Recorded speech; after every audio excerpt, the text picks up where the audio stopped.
Olá pessoal, comandante Leonardo Matos aqui. Esse é o nosso Conexão Gel número 110. Hoje é sexta-feira, dia 4 de dezembro de 2020. Essa semana alguns amigos me contactaram pedindo para que o tema principal do podcast de hoje fosse sobre a saída brasileira do Líbano, da missão de paz da ONU no Líbano. Então aqui uma rápida explicação sobre essa saída. A Marinha inclusive emitiu nota essa semana sobre o tema, mas em linhas gerais, para os amigos melhor entenderem a situação, o Brasil em 2010 foi contactado para assumir o comando da Força Naval da missão de paz da ONU no Líbano. Essa Força Naval é a única força naval em missão de paz no mundo, né? E o Brasil foi convidado pela ONU. Isso é importante a gente frisar esse aspecto de que a ONU convidou o Brasil não procurou essa missão, ou seja, a posição de liderança.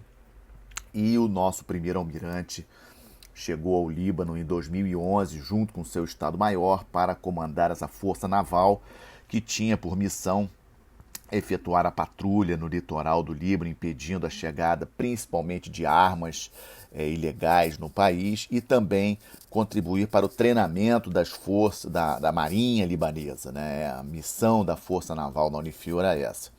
E logo em seguida, o nosso almirante detetou a necessidade, vislumbrou a necessidade de ter um navio brasileiro lá para que ele pudesse melhor exercer a sua missão de comandar a Força Naval. Então, depois da chegada do nosso almirante, que foi o primeiro navio brasileiro, né, a primeira fragata brasileira a chegar no Líbano, também em 2011.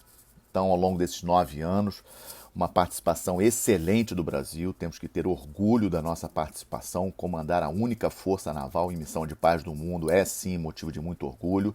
Os nossos militares da Marinha do Brasil, obviamente, tiveram seu treinamento em missões de paz bastante incrementado, uma região muito sensível, aquela região do Mediterrâneo Oriental. Vamos lembrar aí a guerra civil na Síria, né? A questão da Primavera Árabe que estava acontecendo em 2011, guerra civil na Síria ali do lado, com presença da Rússia. A Rússia entrou naquela guerra civil da Síria ali em 2015, e isso com a nossa missão de paz, o comando da missão e também o navio brasileiro ali patrulhando junto com os outros navios. Então o Brasil foi muito exitoso na missão, mas no ano passado a Marinha desenvolveu um profundo estudo sobre o tema e chegou à conclusão que não tinha mais condições de manter o navio o ano inteiro lá em função do grande esforço logístico. Temos aí relações fraternas com o povo do Líbano, uma comunidade libanesa no Brasil muito grande, mas o Mediterrâneo não faz parte do entorno estratégico brasileiro. A nossa prioridade é o Atlântico Sul, a nossa prioridade é a Amazônia Azul. Lembrando a todos que no ano passado tivemos um criminoso vazamento de óleo no nosso litoral e nós não conseguimos confirmar quem foi o responsável por esse grande vazamento e criminoso vazamento de óleo no nosso litoral. Temos questões de pesca ilegal, temos questões de contrabando de armas e de drogas por embarcações em nosso litoral, em nossa Amazônia Azul. Ou seja, precisamos estar mais presentes no nosso entorno estratégico, no Atlântico Sul, na Amazônia Azul, e manter um navio permanentemente lá no Líbano é um esforço logístico muito grande. Então, a Fragata Independência, o nosso último navio na missão de paz lá no Líbano, deixou o país agora, essa semana, na terça-feira, dia 2, e o nosso almirante, o último almirante nosso lá, o almirante Sérgio Salgueirinho, deixa o país em janeiro, passando a missão para um almirante alemão que vai assumir lá o Estado-Maior, o comando da Força Naval da Unifil. Então essa é a explicação de maneira bastante sucinta, mas considerei muito correta a decisão da Marinha do Brasil de sair de lá e vir aqui para as nossas águas, para o nosso entorno estratégico.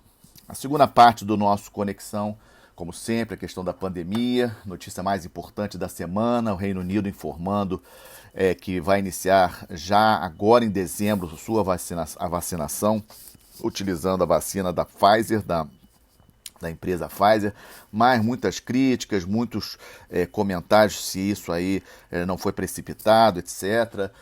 Todos sabem do crescimento muito grande do número de casos na Europa. Na semana passada eu já tinha chamado essa atenção. Essa semana, em termos naquele ranking de mortos por habitante, uma pequena troca. A França ultrapassou o Brasil, a França agora em nono e o Brasil em décimo em termos de mortos por habitante, em países acima de 10 milhões de habitantes. Lembrando aí, nesse triste ranking dos 10 países, a presença de países desenvolvidos como Bélgica, Espanha, Itália, Reino Unido e agora a França em nono lugar, nesse triste índice aí de mortos por habitante em termos de Covid. E os outros, Peru é o maior aí da América Latina, mais Argentina, Estados Unidos, México e Brasil são os 10 países aí com o maior índice de mortos por habitante na questão do Covid. Os números na Europa, em termos de Estados Unidos, números muito grandes, né? Os números cresceram muito nos Estados Unidos nessa semana, né? Tivemos aí um recorde ontem de mortos diários nos Estados Unidos, quase 3 mil mortos ontem nos Estados Unidos em função do Covid, um número muito alto. Existem mais de 100 mil pessoas internadas nos Estados Unidos somente por Covid. Eu me lembro que umas 2 semanas atrás, num outro Conexão Gel, eu falei alguma coisa em torno de 67 mil, esse número está aqui na minha cabeça, há uns 2 ou 3 podcasts atrás. E ao conferir os dados hoje de manhã, vi que os números de ontem, quinta-feira, 100 mil internados nos Estados Unidos por coronavírus, um número bastante alto. No mundo todo já ultrapassou a marca de 1.500.000 pessoas mortas este ano. Aqui no Brasil tivemos um crescimento em alguns estados, especialmente aqui no Rio de Janeiro, e devemos ter muito cuidado porque a questão da vacina ainda não está fechada. Não temos ainda uma precisão de quando que efetivamente teremos o início. Muitos dias falam em março, o governo fala em março, o governo de São Paulo já falou em janeiro, mas vamos aguardar, temos que ainda tomar as medidas de precaução, aí, distanciamento social, uso de máscara, etc. Não podemos relaxar com relação à questão do Covid.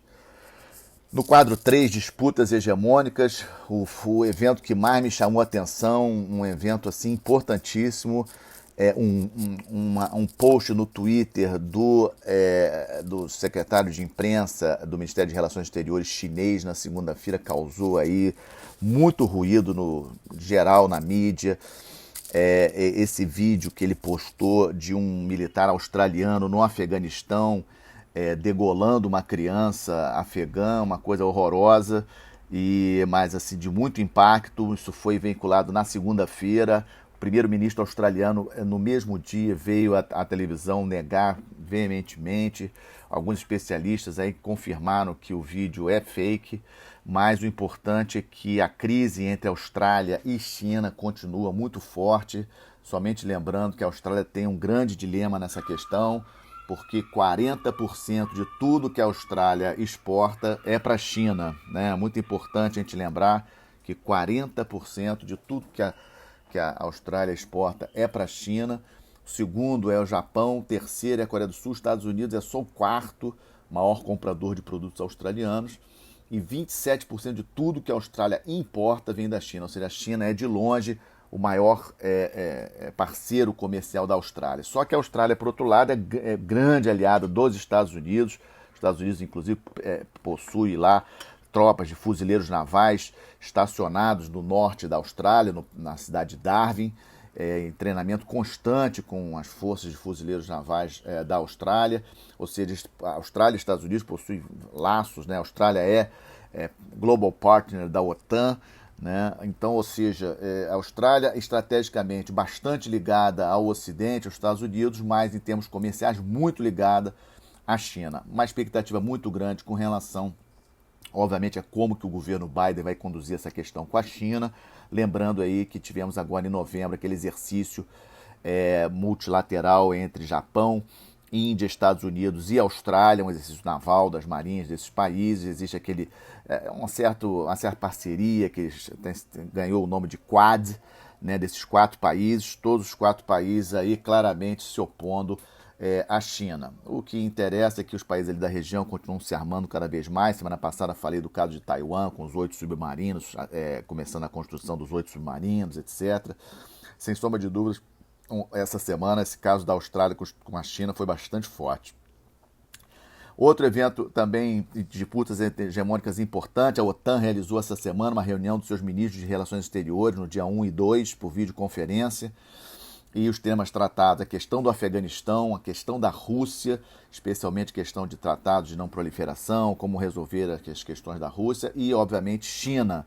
Então é importante a gente verificar que os Estados Unidos, o governo do Trump, conseguiu corretamente, na minha avaliação, colocar a China na agenda, colocar forte a China na agenda de discussão da OTAN, e vamos acompanhar os desdobramentos dessa situação, que é, sem sombra de dúvidas, importante. Ou seja, como que a OTAN vai encarar a China daqui para frente, o que na prática a OTAN vai fazer.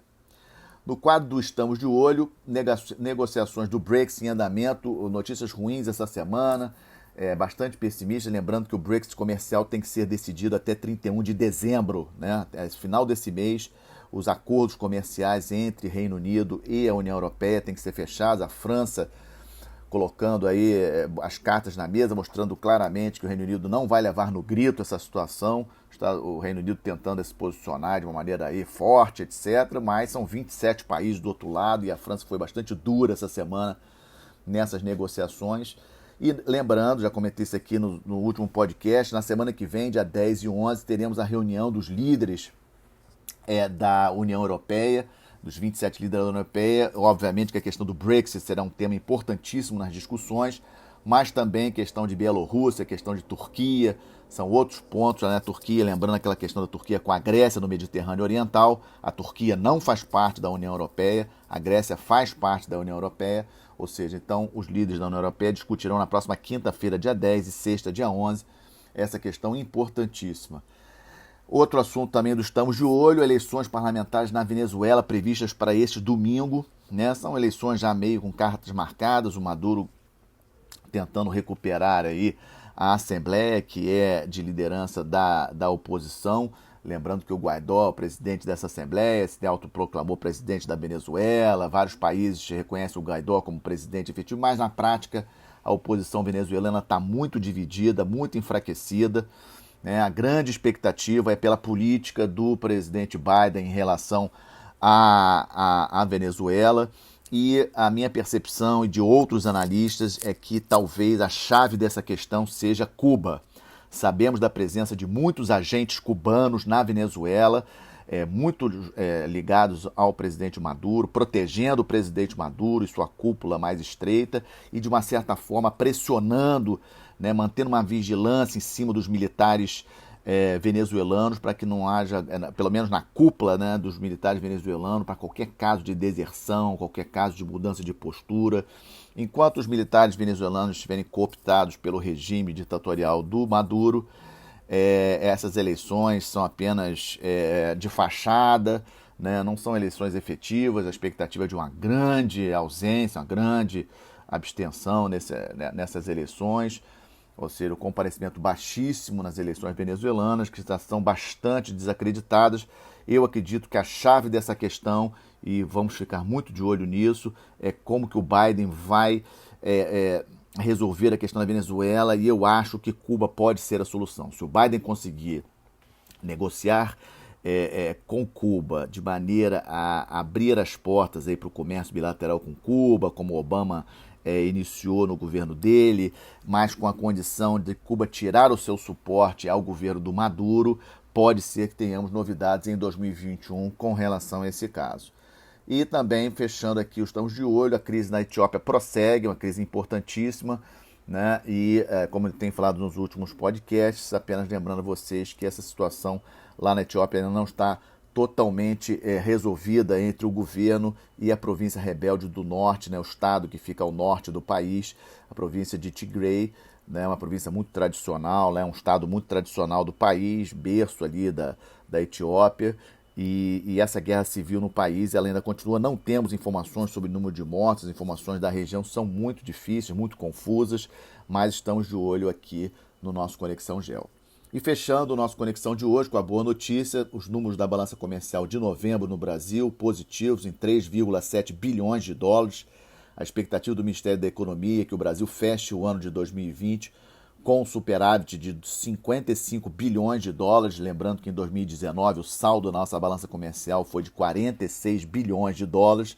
É sim uma boa notícia, deve ser comemorada. E a outra boa notícia também dessa semana, o resultado da Bolsa de Valores do Brasil, o índice da Bolsa de Valores do brasileira chegou já à marca de que estava em fevereiro, ou seja, antes até da crise do Covid que iniciou aqui no Brasil. Lembrando que a pandemia foi estabelecida pela Organização Mundial de Saúde no dia 11 de março.